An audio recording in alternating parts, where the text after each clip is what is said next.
शिव जी और भस्मासुर की कहानी। बहुत प्राचीन काल की बात है। एक असुर था, भस्मासुर। और बहुत ही महत्वाकांक्षी और शक्तिशाली बनना चाहता था। उसने सोचा कि अगर उसे ऐसी शक्ति मिल जाए जिससे वह किसी को भी छूकर भस्म कर सके, तो वह सबसे बलवान बन जाएगा। इस उद्देश्य से भस्मासुर ने भगवान शिव जी की घोर तपस्या करने का निर्णय लिया। अब उसने शिव जी की घोर तपस्या शुरू कर दी। वह वर्षों तक तप करता रहा, भोजन त्याग दिया, नींद त्याग दी, केवल शिव जी के नाम का जप करता रहा। शिव जी जो भोलेनाथ कहलाते हैं, अपने भक्तों से जल्दी प्रसन्न हो जाते हैं। वे भस्मासुर की तपस्या से प्रसन्न हुए और उसके सामने प्रकट होकर बोले, मांगो वर भस्मासुर, मैं तुम्हारी तपस्या से प्रसन्न हूँ। भस्मासुर ने कहा, हे प्रभु, मुझे यह वर दीजिए कि मैं जिसके भी सर पर हाथ रख दूं, वह तुरंत भस्म हो जाए। शिव जी भोले थे, उन्होंने बिना सोचे समझे यह वरदान दे दिया। अब भस्मासुर को अहंकार हो गया। वह सोचने लगा कि अब तो मैं ही सबसे बड़ा देवता बन गया हूँ। और तभी एक दुष्ट विचार उसके मन में आया, क्यों न इस शक्ति का प्रयोग शिव जी पर ही करूं, ताकि मैं स्वयं शिव बन जाऊं। भस्मासुर ने जैसे ही शिव जी के सर पर हाथ रखने की कोशिश की, शिव जी को उसकी मंशा समझ में आ गई। वे तुरंत ही वहां से भागे और छिपने लगे। शिव जी कभी पहाड़ों में भागे, कभी जंगलों में, कभी गुफाओं में। भागते बचते बचाते वे भगवान विष्णु के पास पहुंचे।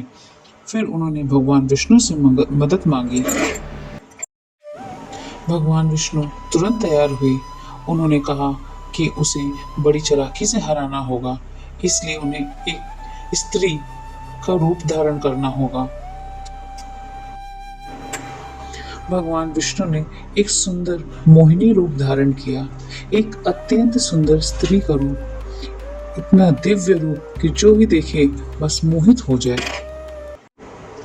भगवान विष्णु ने अपने मोहिनी रूप से भस्मासुर को अपनी ओर आकर्षित किया।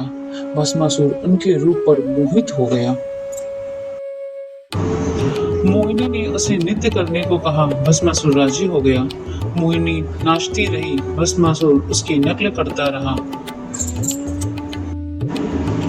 नाचती नाचती मोहिनी कभी हाथ ऊपर करती, कभी नीचे, कभी पैर आगे, कभी पीछे। इस तरह से बड़ी चालाकी से मोहिनी ने एक ऐसा नृत्य किया कि उसने अपने दोनों हाथ अपने सर पर रख दिए।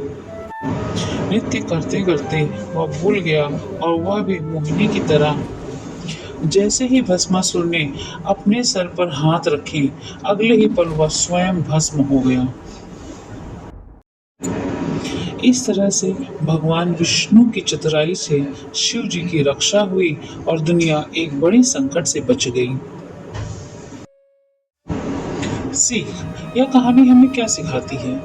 यह कहानी हमें सिखाती है अहंकार और छल का अंत बुरा होता है। शक्ति का दुरुपयोग स्वयं के लिए भी विनाशकारी हो सकता है। और शिव जी चाहे कितने ही भोले हों, अंततः धर्म और न्याय की ही रक्षा होती है। हर हर महादेव।